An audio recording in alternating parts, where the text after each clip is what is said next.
Hello बच्चों, I welcome you to another session of fascinating physics, जहां हम बात करते हैं इम्पॉर्टेंट कंसेप्ट्स के बारे में, शॉर्ट ट्रिक्स के बारे में और ऐसी चीज़ें जो बहुत इम्पॉर्टेंट हो सकती हैं आपकी कॉम्पिटिटिव प्रिपरेशन में।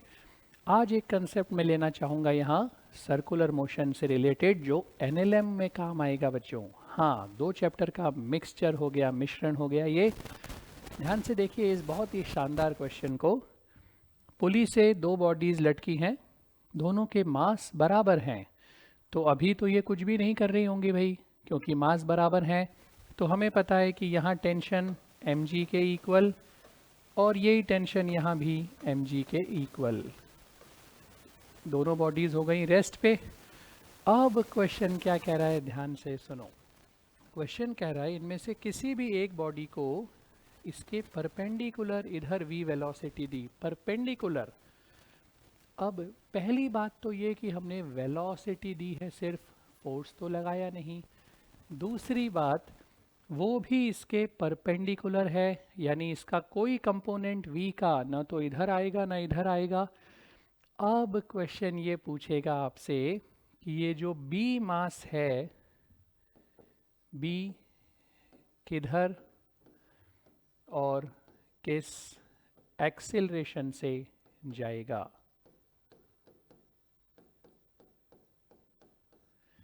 किस डायरेक्शन में जाएगा b और कितने एक्सिलरेशन से जाएगा, ये पता करना है। और यहीं आके हम अटक जाते हैं, क्योंकि फोर्स तो बराबर दिख रहे हैं, इसका कोई कंपोनेंट भी नहीं आ रहा, ऊपर नीचे कैसे जाएंगे। तो सुनो भाई, यही इंपॉर्टेंट कंसेप्ट सर्कुलर मोशन का आपको यहाँ बचाएगा, क्योंकि इस पॉइंट पे जो वेलोसिटी दी है वो फोर्स के परपेंडिकुलर डायरेक्शन में है। इसलिए बच्चों इस इंस्टेंट पे ये बॉडी यहाँ से सर्कुलर मोशन कर रही होगी, इस इंस्टेंट पे आगे नहीं करेगी, मत करे।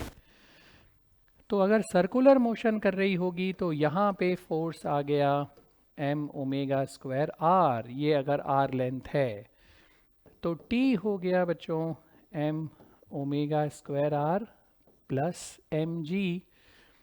इसको तो सर्कुलर मोशन कराने के लिए सफिशिएंट है, पर्याप्त है। पर दूसरी तरफ ये t क्या करेगा, ध्यान से देखो।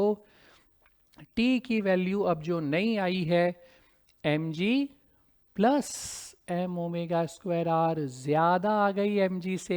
यही तो हम अटक रहे थे कि क्या होगा क्या होगा, अब समझ में आ गया। ये t बढ़ गया है बच्चों, तो ये बढ़ गया है mg से, यानी नेट फोर्स ऊपर, ये ऊपर एक्सिलरेट होने लग जाएगा और t dash minus mg equal to ma। Acceleration की इक्वेशन बन गई, एनएलएम और सर्कुलर मोशन का कंसेप्ट मिला दिया, इजी हो गया क्वेश्चन। टी डैश की जगह रख देते हैं बच्चों m omega square r plus mg minus mg।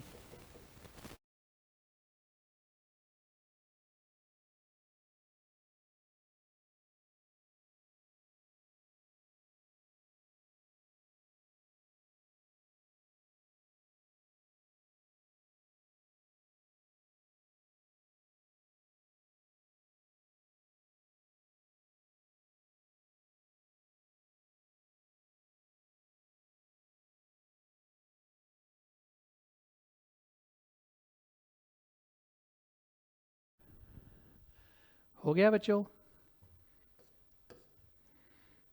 m omega square r equal to ma,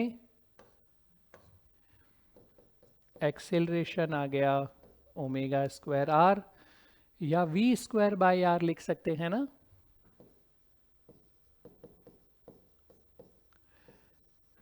और इस एक्सेलरेशन से ये ऊपर जाने लग जाएगा।